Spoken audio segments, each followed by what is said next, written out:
Today we're here with Paul Gawron of Smithville Home Inspection. Paul, I appreciate you coming out today. Thank you for having me. Thank you.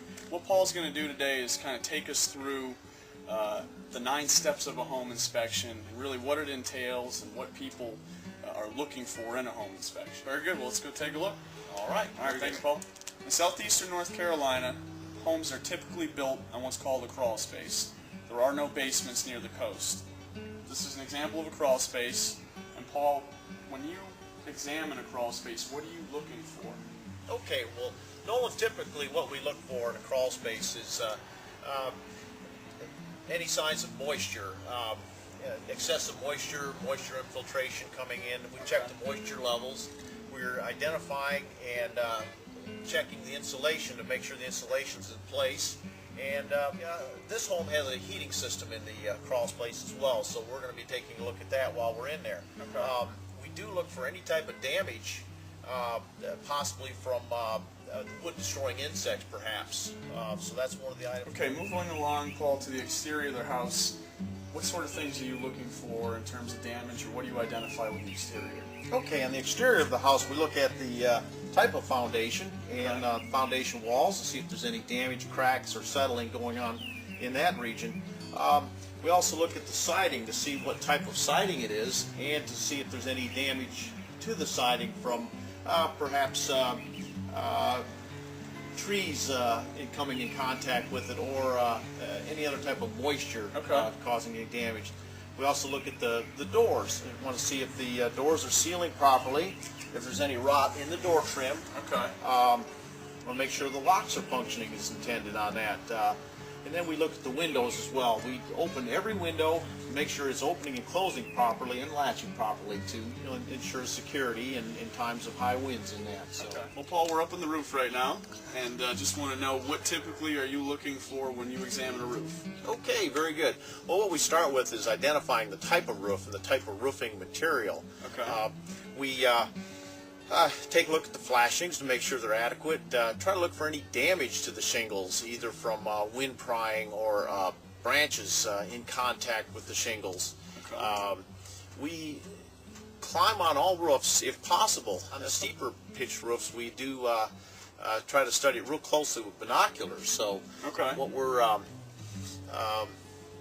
we do identify the type of venting system for the attic. Maybe if it's power vents or gable vents and roof. When we get inside the attic, which we definitely will do if accessible, is take a look at the type of the roof structure there. If it's and the insulation, we want to see if if it does have adequate insulation and if it's spread properly, covering all the areas. Okay. And to take a look at see if it's rafters or so there's a few different components to the roof and the structure that's beyond correct. the exterior. That's correct. Okay, well, very good. Alright, here we are in the garage of the home, and Paul, we're now looking at plumbing systems. So what do you examine when you're examining the various plumbing systems of the home?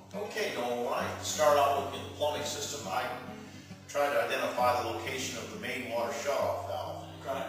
And that helps if there's ever any plumbing emergencies, or if the homeowner would like to turn the water off if they're going on an extended vacation. And after that, identify the type of distribution plumbing, the type of material it is, whether it's PVC, copper, or the PEX. And I like to identify the type of drain pipe material, whatever that may be as well. And moving along with that, we operate all of the faucets in different bathtubs, toilets, whatever, to make sure that it is draining properly. So we want to make sure that we do have hot and cold water at each faucet as well.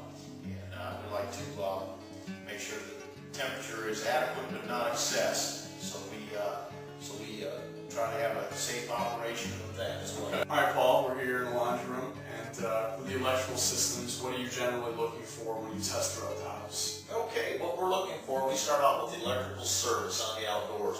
We want to determine if it's an underground or overhead service, and to make sure that the weatherhead is sealed properly as it needs to be. We look at the grounding system out there, the electrode and the wire, make sure it's all intact.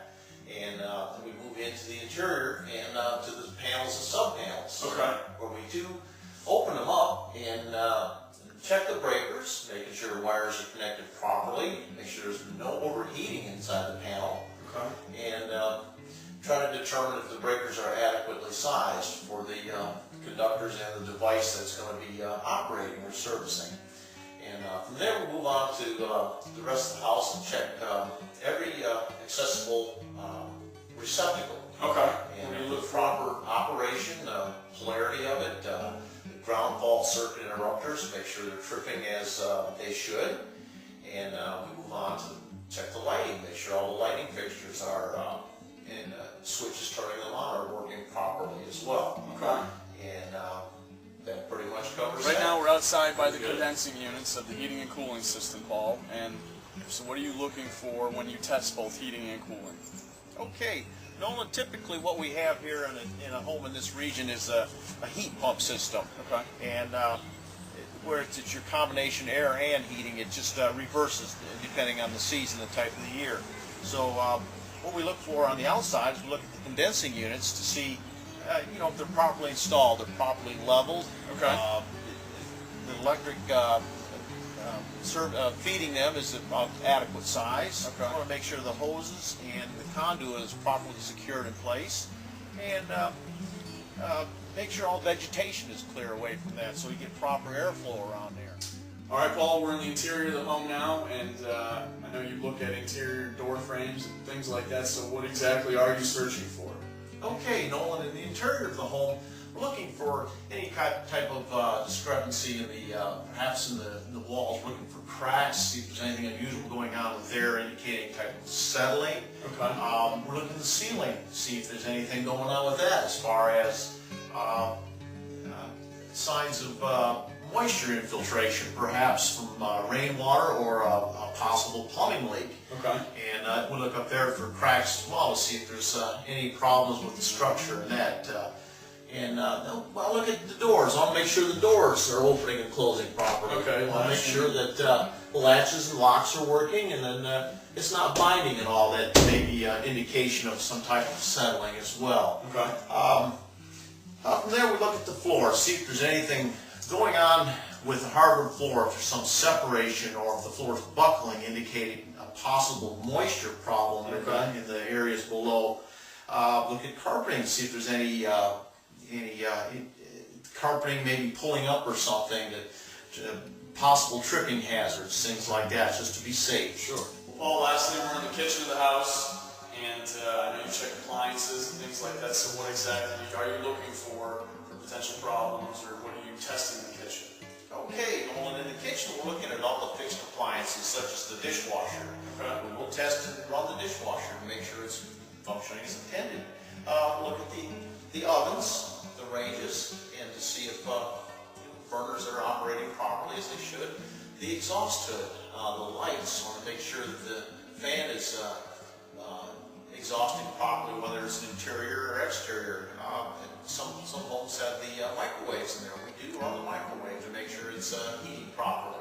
I do check all the doors and all the cabinets to make sure the functionality of it is proper, as well as pulling up the drawers and taking a look at that.